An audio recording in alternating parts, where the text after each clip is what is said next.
अस्सलाम वालेकुम। आज हम देखेंगे physical characteristics of carboxylic acids. First characteristics is smell, very important.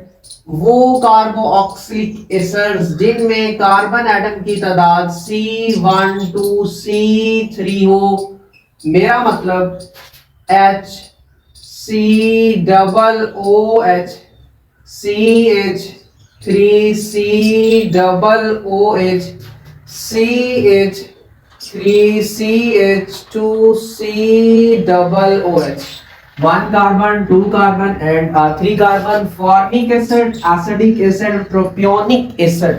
Or you can say methanoic acid, ethanoic acid, and propanoic acid. उनकी smell की बात करें तो पहले नंबर पे तो वो क्या होंगे? Colourless liquids, colourless liquids. और इनकी जो स्मेल होगी that is a pungent smell, चुभने वाली स्मेल, पंजेंट स्मेल।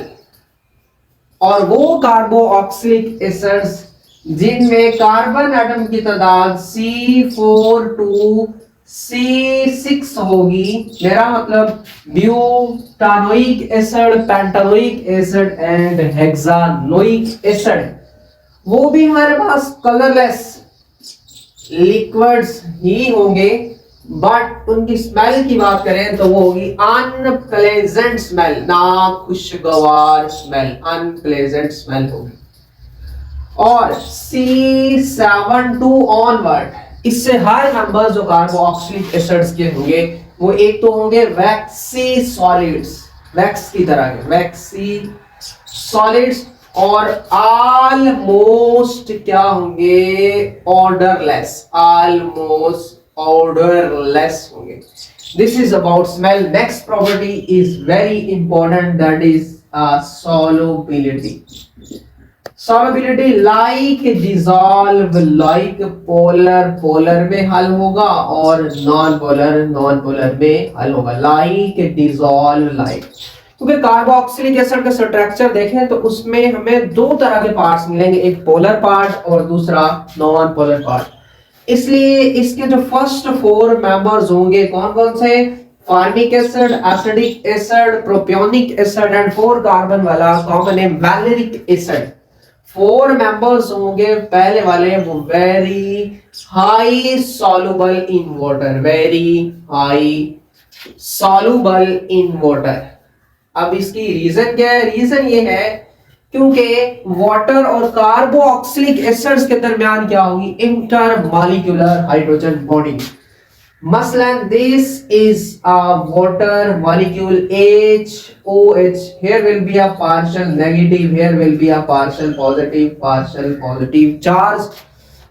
और this is a carboxylic acid C double bond OH, here will be a partial negative, here will be a partial positive charge. Next is also a water molecule OH, और इधर भी हमारा क्या होगा? H, here will be a partial positive, partial negative charge. Next one is also a carboxylic acid C double bond O, partial negative charge. OH, here will be a partial positive charge, and so on. Very important. This will be a partially positively charged hydrogen atom, here will be a hydrogen bond, and so on. Here will be a hydrogen bond, here will be a hydrogen bond, partial positively, partial negatively, partial positively, partial negatively, partial positively, partial negatively. This bonding is called intermolecular hydrogen bonding. और इसी वजह से water में हमारे first 4 members जो है वो very highly soluble in water. But जैसे जैसे कार्बोक्सिलिक एसिड्स में कार्बन एटम्स की तादाद बढ़ेगी तो सॉल्युबिलिटी कम होना स्टार्ट हो जाएगी। मतलब क्या? जैसे जैसे बड़ा अल्काइल ग्रुप लगेगा तो वो क्या करेगा? इलेक्ट्रॉन डोनेटिंग ग्रुप होगा और इस कार्बन को इलेक्ट्रॉन जो है वो डोनेट करेगा, जिसकी वजह से ये वाला जो नेगेटिव चार्ज है ये ज्यादा स्टेबलाइज होना शुरू हो जाएगा और ये दूसरे के इलेक्ट्रॉन कम अट्रैक्ट करेगा, जिसकी वजह से हाइड्रोजन बॉन्डिंग जो है वो कम होना स्टार्ट होगी। इसलिए हर मेंबर्स जो है वो less soluble in water. You can say solubility decreases with the increase in number of carbon atoms in carboxylic acids. Third property is a boiling point, very important property, boiling point. Boiling point जो है वो किसी भी substance की liquid state के साथ linked करता है, लिक्विड स्टेट के साथ। कार्बोक्सिलिक एसिड्स के बॉइलिंग पॉइंट की बात करें रिलेटिवली हाई होते हैं, relatively high.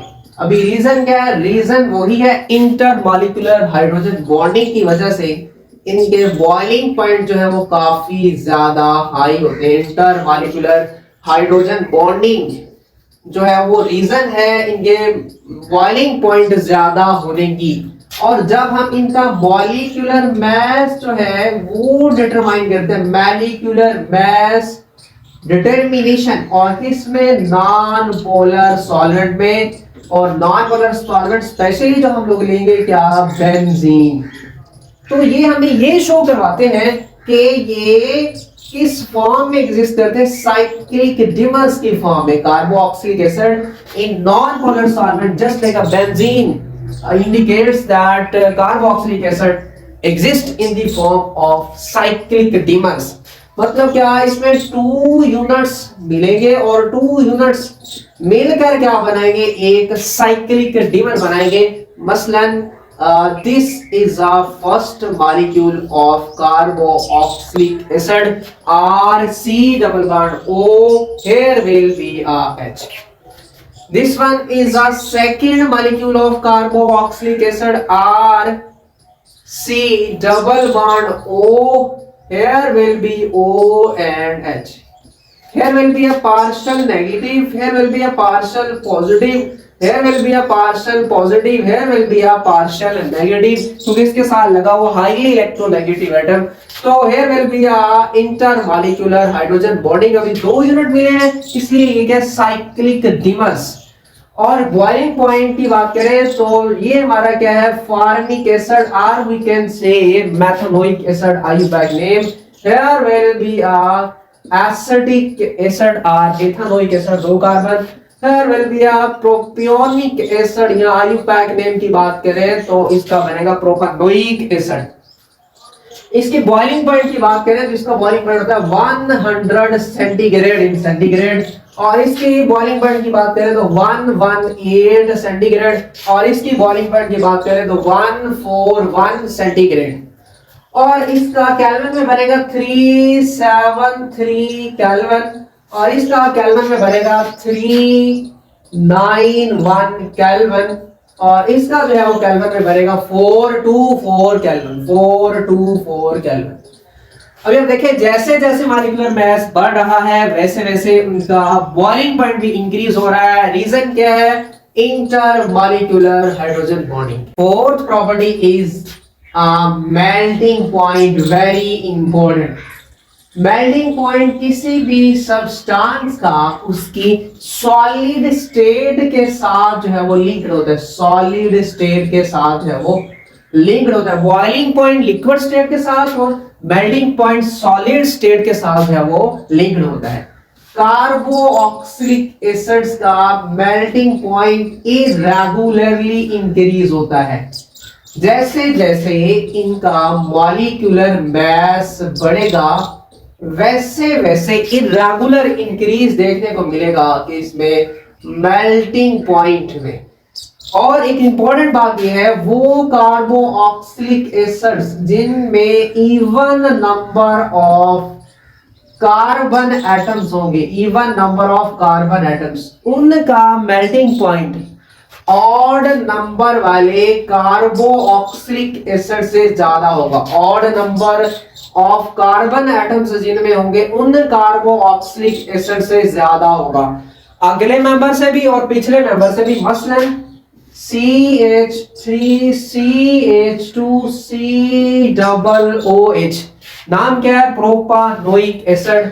CH3 CH2 CH2 COOH, CH3 CH2 CH2 CH2 COOH।